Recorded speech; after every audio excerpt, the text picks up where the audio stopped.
여러분 혹시 더 미션이라는 오래된 영화 기억하시는 분 계세요? 저희 때는 학기 말고사 끝나고 학급에서 단체로 가고 했던 영화인데, 그게 종교 영화로 많이들 알고 계시는데, 거기 이제 카톨릭 배경이 나오기 때문에 종교 영화인 줄 알아요. 근데 사실은 그게 종교 영화는 아닙니다. 어떤 의미에서는 오히려 박애주의를 그린 영화라고 보면 더 정확할 텐데, 저는 그 영화를 한 2번 이상은 본 것 같아요. 한 번은 폭포 때문에 다시 한번 봤고, 또 한 번은 친구들하고 어울려서 한 번 봤고, 한 3번 정도 보았던 것 같아요. 그리고 자주 방영을 해주죠. 워낙 대단한 영화죠. 그 영화는 실화를 바탕으로 만든 영화입니다. 그 영화에 나오는 유명한 노래 혹시 아세요? 가브리엘 신부가 과라니족의 위협 속에서 그들과 선교를 목적으로 화해하기 위해서 창끝이 코앞에 있는데도 바들바들 떨면서 오보에를 연주하죠. 오보에. 기억나세요? 그 오보에를 연주하면서 흘러나왔던 노래가 뭐냐면 넬라 판타지입니다. 그 영화 때문에 사실 그 영화의 배경 음악이 되기도 하고, 이 넬라 판타지가 아주 유명한 노래가 되었죠. 그 가사가 이렇게 돼요. 가사를 보시면,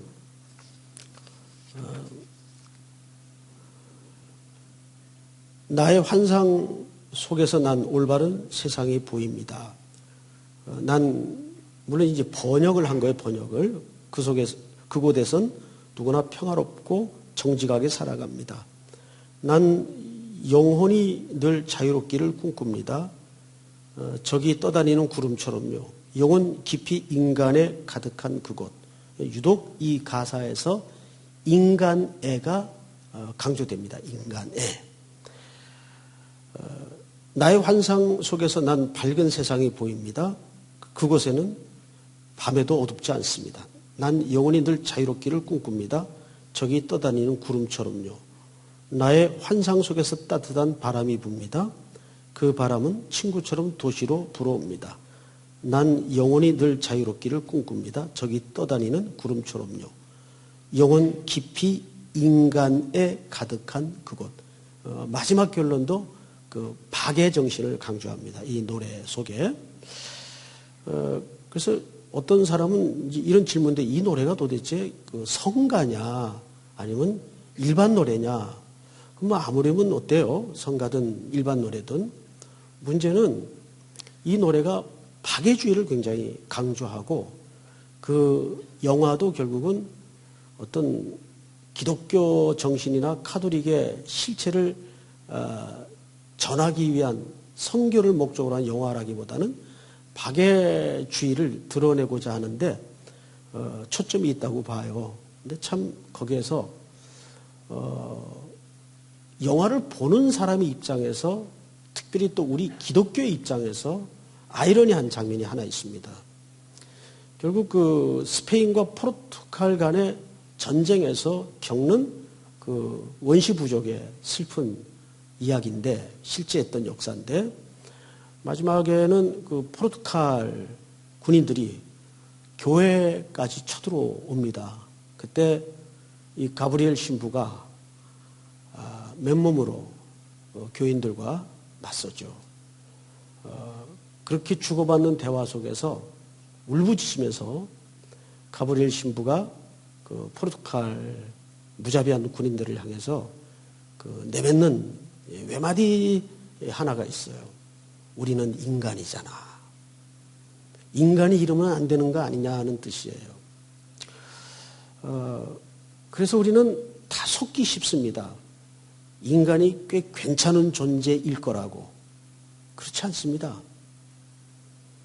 그 영화는 우리가 물론 이제 기독교 시각에서 보는 관점이긴 하지만 인간의 실체를 굉장히 오해시킬 수 있는 영화입니다. 우린 인간이잖아. 인간이 이러면 안 되는 거 아니야. 라는 메시지예요. 거기 이과수 폭포도 멋있지만 사람들은 아주 그 대사를 굉장히 그 명대사로 꼽습니다. 그런데 그것만큼 인간에 대해서 잘못 초점을 맞춘 대사도 저는 없다고 봐요. 왜일까요? 오늘 우리는 이 17장에서 사실 구약의 갈보리를 봐요. 왜 그리스도께서 죽어야 했는가? 인간이 그렇게 꽤 괜찮은 존재였다면 그리스도는 갈보리에 죽을 이유가 없죠. 이 창세기 17장은 우리가 이렇게 맨정신으로 읽기에는 참 슬픈 깊은 하늘의 울음이 담긴 본문입니다. 우리는 그 이야기를 오늘 기도 제목 겸 중요한 지점만 짚어가면서 제목을 삼고자 합니다. 1절을 한번 볼까요? 이렇게 되어 있어요. 1절. 아브라함이 99세 때에 86세 때에 이스마엘을 낳았죠. 지난주. 그럼 이제 13년 만에 하나님이 길고 길었던 침묵을 깨시고 아브라함에게 다시 다가오신 사건입니다. 99세 때 여호와께서 아브라함에게 나타나십니다. 그리고 세 마디를 하세요. 몇 마디를 했다고요? 세 마디를 하세요. 세 마디를 오늘 기도할 여러분들은 잘 기억해야 됩니다. 첫 번째가 뭐예요? 나는 전능한 하나님이라. 자, 저를 보세요. 여기 전능한 하나님이라는 말은 그 히브리 말로 한번 따라서 하십시다. 엘샤다이. 여러분들은 지금 방금 히브리어를 하신 겁니다. 엘샤다이. 이 엘샤다이라는 말은 첫째는 이런 뜻입니다. 이 엘샤다이라는 말 속에는 물론 우리말로 번역하면 전능한 하나님이라는 뜻이에요. 그러니까 뭐 파워풀하다. 단순히 그런 물리적인 측면을 강조한 하나님에 대한 속성을 표현한 걸까요? 그렇지 않습니다. 여기에는 하나님이 우리에게 얼마나 전인격적으로 우리 인생 속에 개입하시는 분인가를 이 단어만큼 잘 설명한 단어가 성경에는 없어요. 첫째는 이 단어는 하나님이 기르는 자라는 뜻입니다. 양육하시는 분. 부모가 아이를 낳죠. 그러면 낳는 걸로 부모의 책임이 다하는 건 물론 아닙니다. 그 아이를 어떻게 해야 돼요? 키워야 돼요. 자, 난 낳았으니까 내 책임 끝이다. 대원밖에 이제 탯줄 끊어진 아기를 내놓는 부모는 없을 거예요. 기르는 하나님이라는 뜻입니다. 두 번째는 그 기르는 과정에 하나님의 계획대로 꼭꼭 가득 채우는 분이라는 뜻입니다. 그러니까 이런 거죠. 하나님이 여러분들을 구속하셨어요. 여러분들을 십자가의 보혈로 택하셨어요. 구원하셨어요.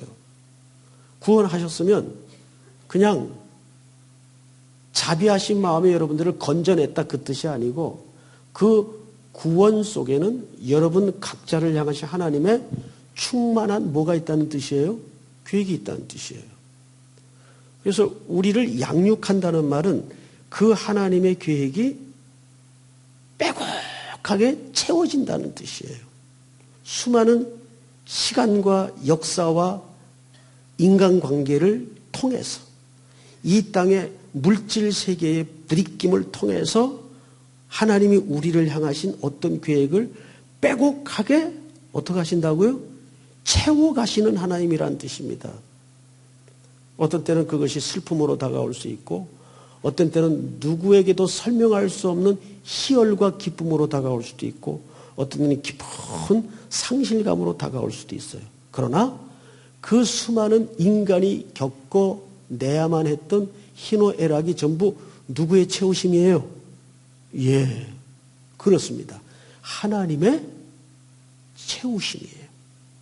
우리를 양육하신 하나님의 그 계획이 그러한 눈물진 계곡을 지나게 만들고 넓은 꽃밭이 만발한 벌판을 경험하게 만들면서 하나님의 계획을 우리 인생의 시간 속에 채워나가시는 분이세요.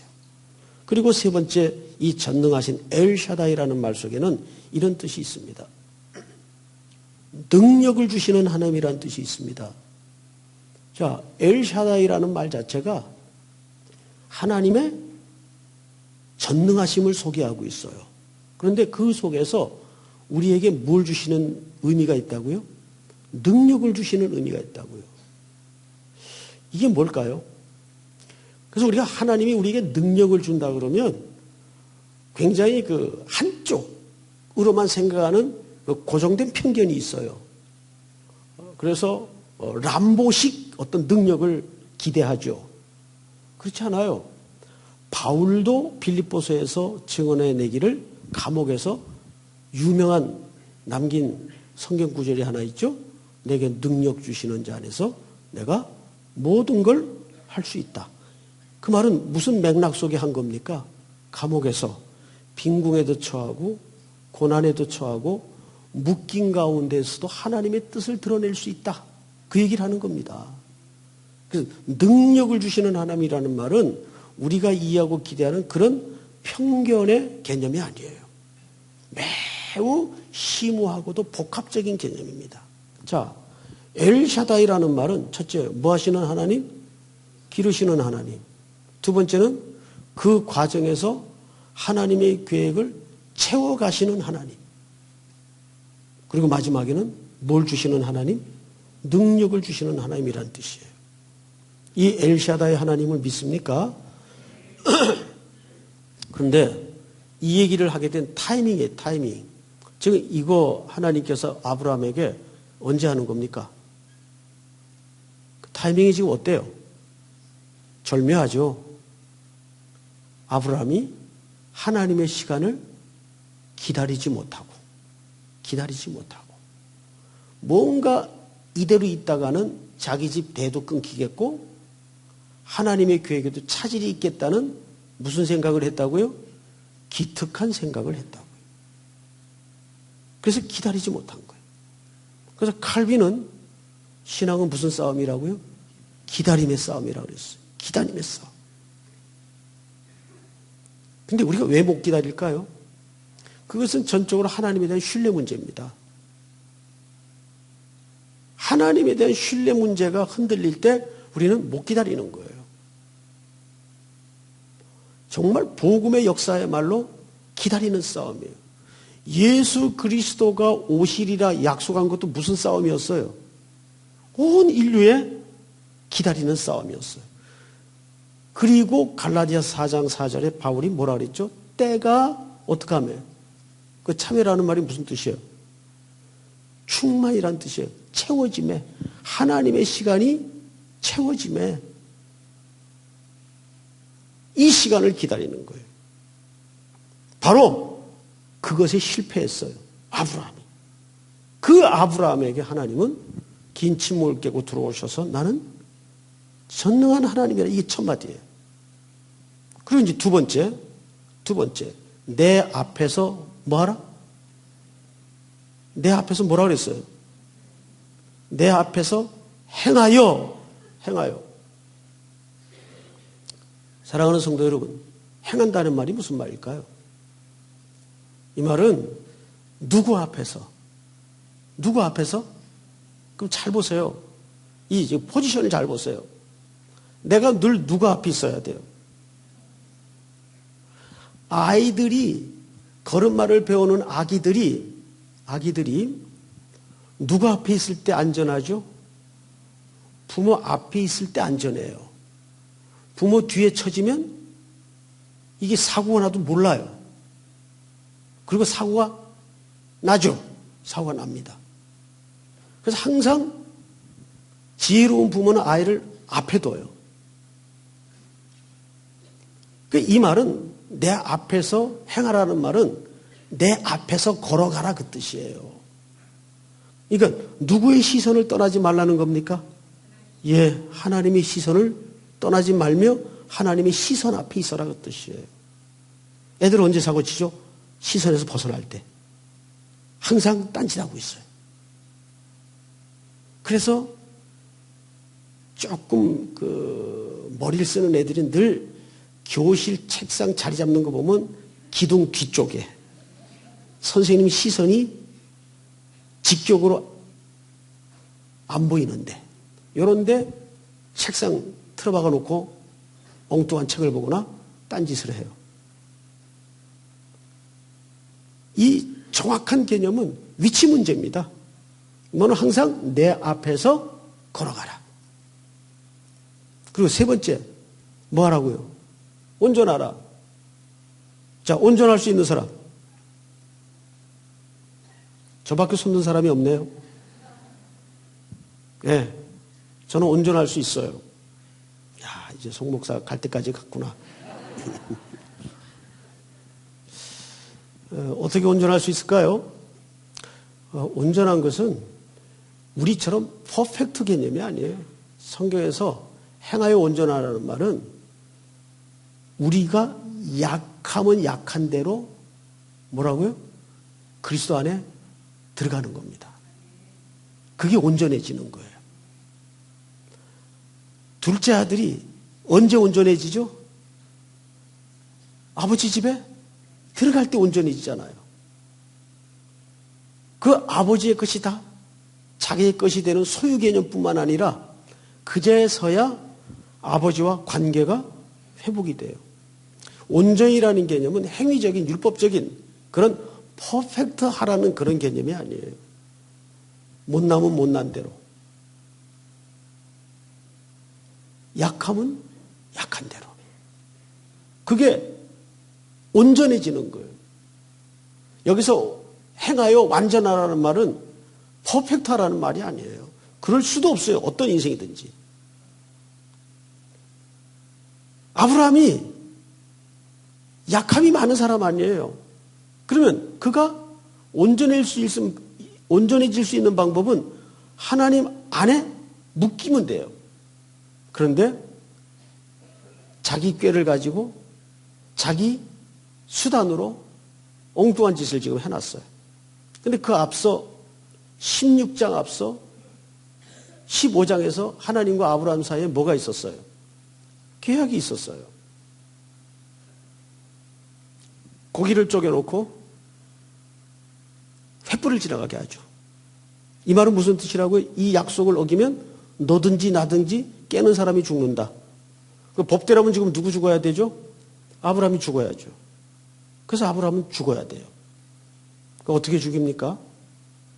자, 그 죽이는 방법을 이제 한번 보십시다. 어떻게 죽이는가? 성경을 보시면 몇 절을 보시냐면 7절을 보세요. 9절부터 읽겠습니다. 하나님이 또 아브라함에게 이르시되 그런즉 너는 내 언약을 지키고 언약 지켜야죠. 네 후손도 대대로 지키라. 너희 중 남자는 다 뭐를 받으라고요? 자, 앞을 보세요. 그래서 이제 할례를 명합니다. 이게 죽이는 거예요. 자, 할례라는 것은 아시는 대로 우리 어린애기들 포경수술 같은 비슷한 예식입니다. 남자의 생식기 끝을 자르는 거예요. 그건 상징적인 메시지입니다. 남자의 생식기 끝을 자름으로써 무슨 메시지를 거기에 담는가 하면 너는 이제 육체적으로 끝났다. 죽었다 그 뜻이에요. 죽는 겁니다. 그게. 그리고 나서 다시 후손을 약속해요. 이제 아브라함은 죽은 몸이에요. 히브리 기자도 죽은 몸 같은 데서 그 나이가 많아서 낳았다 그 뜻이 아니에요. 할례 받고 난 아들 누굽니까? 이삭이에요. 그럼 잘 보세요.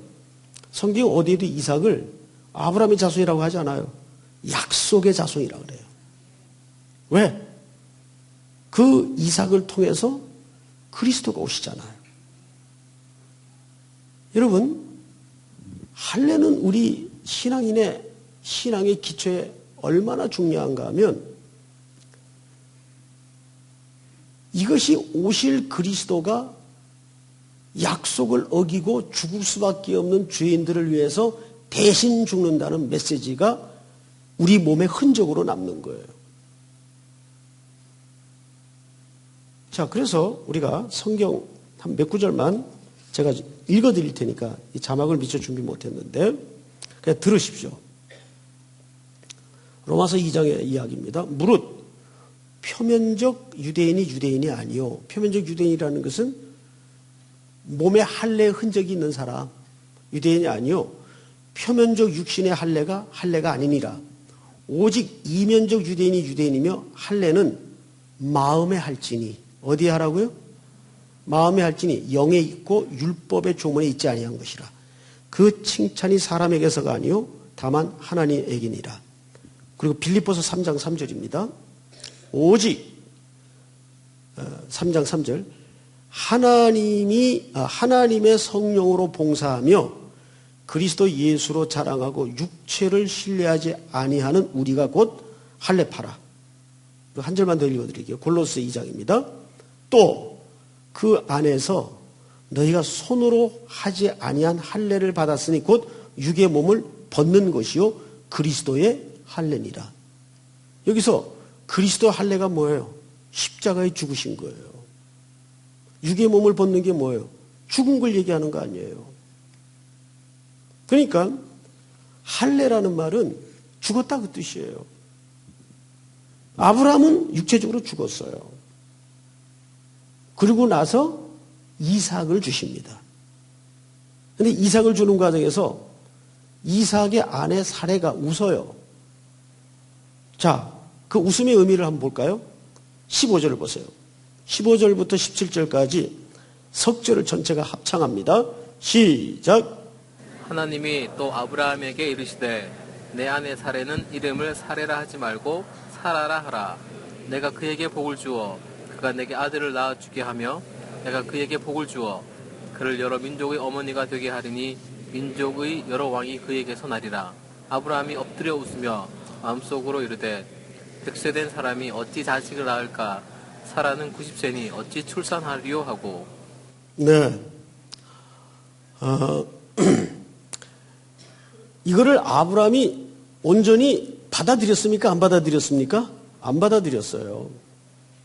인간은 그렇게 설득하면 설득이 되고 괜찮아지는 존재가 절대 아니에요. 여러분 제가 한 구절을 읽어드릴게요. 18절을 잘 보세요. 아브라함이 이에 하나님께 아뢰되 이스마엘이나 하나님 앞에서 살기를 원하나이다. 예? 지금 이스마엘 몇 살이에요? 13살. 이스마엘이나 잘 키울게요. 그 뜻입니다. 이게 아주 지독한 인간의 근성이에요. 인간이 박애주의를 논할 만큼 괜찮은 존재라면 예수님 십자가에 돌아가실 이유가 없어요. 자, 근데 여기 재밌는 게 하나 있죠. 이 자손을 약속하기 전에 하나님이 드디어 아브라함의 이름을 개명합니다. 그 아내 이름까지도. 원래 아브라함이 아니죠. 뭐예요? 아브람, 사레. 근데 아브라함이 뭐가 돼요? 아브라함이 돼요. 사레가 뭐가 돼요? 사라가 돼요. 자, 이게 무슨 뜻입니까? 아브라함이라는 말은 그 당시 고대어로 존귀한 자란 뜻입니다. 근데 그 이름을 뭘로 바꾸냐면 많은 자손의 아버지, 열국의 아비. 많은 자손의 아비로 바꿔요. 그 아내도 그러면 부부니까, 한 몸이니까 이름이 달라져야 되죠. 사례는 왕비 또는 공주라는 뜻입니다. 근데 그 이름이 뭐가 되죠? 사라. 일본말로 접시. 방금 일본에서 와서 그래요. 그런데 이 사라라는 이름은 열국의 어머니라는 뜻이에요. 그럼 생각을 해보세요. 이게 얼마나 웃겨요. 지금 아브라함에게는 자손이 있어요, 없어요? 누가 또 있다 그래요? 없죠. 아브라함에게는 하나님이 약속한 그 자손이 지금 났어요, 안 났어요? 안 났어요, 없어요. 근데 이름은 뭐예요? 열국의 아버지예요. 그럼 보세요. 지금 자녀는 하나도 없는데 사람들이 이름을 부를 때 많은 자손의 아버님, 이게 얼마나 웃겨요. 이걸 우리는 보통 하나님의 해학이라 그럽니다. 하나님의 해학적 경영이라 그래요. 비슷한 인물이 또 하나 있었죠. 시몬. 시몬이 무슨 뜻입니까? 그건 옛날 이름이에요. 베드로의 옛 이름이에요. 근데 그 시몬이라는 말은 정말 어디에서나 쉽게 들을 수 있는 흔한 이름이에요. 그냥 평범한 이름이에요. 그런데 예수님이 요한복음에서 시몬을 보자마자 그 형제 안드레가 데려왔죠. 보자마자 내가 장차 뭐라 하리라. 게바는 번역하면 반석이라. 베드로란 뜻이에요. 페트로스. 이게 반석이라는 말이거든요. 그런데 보세요. 이 시몬이 얼마나 변덕이 죽굵고 업다운이 심한 사람이에요. 화도 잘 내고 또 충동심도 강하고 그렇게 흔들거리는 인생이에요. 베드로 자체가. 그런데 그런 베드로를 사람들이 볼 때마다 반석아. 얼마나 웃겨요. 웃었죠. 지금 우리가 그렇거든요. 우리 이름이 뭐예요? 성도. 성도란 뜻이 무슨 뜻입니까? 거룩할 성에 도. 물이 도자 아닌 물이 도자. 에? 거룩한 물이라는 말이에요. 거룩하신 분. 뜨끔거리고 쑤시는데 하나님이 우리를 그렇게 부르셨어요. 그러면 이 속에는 하나님이 아브라함에게 나타나셔서 첫 마디가 뭐였다고요? 세 마디를 하셨죠. 나는 전능한 하나님이라. 너는 내 앞에서 행하여 뭐하라? 완전하라. 이 말은 간단히 얘기해서 내가 시작했으니 네 인생은 내가 끝낸다. 이 하나님의 자기 선언이 이 첫 절에 담겨져 있는 겁니다.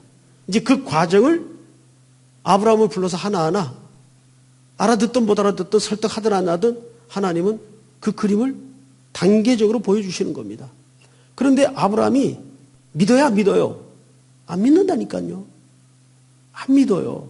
그냥 이스마엘이나 잘 키우겠습니다. 무슨 여기서 믿음의 조상다운 면모를 발견할 수 있습니까? 그런데 우리는 히브리서에서 아브라함, 다른 아브라함을 만나요. 그렇죠? 아마 천국에서 여러분들이 그럴 겁니다. 천국에서. 그런 나 자신을 만날 거예요. 돌아보니까 그것이 좀 어린 양의 공로였다는 것을 보게 됐어요. 그래서 요한계시록 거의 천상의 예배 속에 장로들이 자기 머리에 폼 잡고 쓰던 면류관을 벗어서 어린 양의 보좌 앞에 던지지 않습니까? 이게 내 공로가 아니었고 내 노력과 내 땀과 내 눈물과 내 헌신과 내 결단도 아니었군요. 그리스도께서 하셨군요. 하나님이 하셨군요. 하나님의 집요한 사랑, 그분의 우리를 향하신 열심, 하나님의 끈질긴 설득. 설득이라는 말도 사실은 적합하지 않죠. 하나님의 우격다짐의 사랑, 못 말리시는 사랑, 호세아의 사랑. 바람난 부인을 찾아가 다시 집으로 데려와 살아야 되는 비련의 선지자. 그것이 예수의 마음속에 담아져 있던 우리를 향한 사랑의 힌트였어요. 힌트. 여러분, 마지막으로 한 군데를 더 보십시다. 24절. 아브라함이 그의 포피를 뵌 때는 몇 세입니까? 99세였고 그의 아들 이스마엘이 그의 포피를 뵌 때는 13세였더라. 그날에 아브라함과 그 아들 이스마엘이 할례를 받았고 다 같이 시작. 그 집의 모든 남자 곧 집에서 태어난 자와 돈으로 이방 사람에게서 사온 자가 다 그와 함께 할례를 받았더라. 온 집안이 할례를 받고 은혜를 입습니다. 자, 결국 이 할례는 오실 예수 그리스도의 십자가의 죽음의 사건을 암시하는 구약의 아이콘이었어요. 십자가를 상징하는 하나의 아이콘이었어요. 그러니까 우리는 이 십자가의 예수 그리스도의 죽음으로밖에는 설명할 수 없는 존재가 우리예요. 사랑하는 성도 여러분, 결국 신앙이 성숙하다, 신앙이 깊어진다는 말은 뒤집어 얘기하면 매일매일 그 십자가 앞으로 한 걸음씩 한 걸음씩 날마다 가까이 가는 싸움이에요. 우리가 뭔가를 이루고 성취하고 뭔가를 업적을 내놓고 열매를 내는 그 싸움의 경쟁이 아닙니다. 결국 그 십자가 끝에 우리가 떠다 밀어져서 은혜였구나. 하나님의 설득하심의 결과였구나. 이것을 마지막에 보게 만드는 것이 하나님의 작업하심이에요. 믿습니까?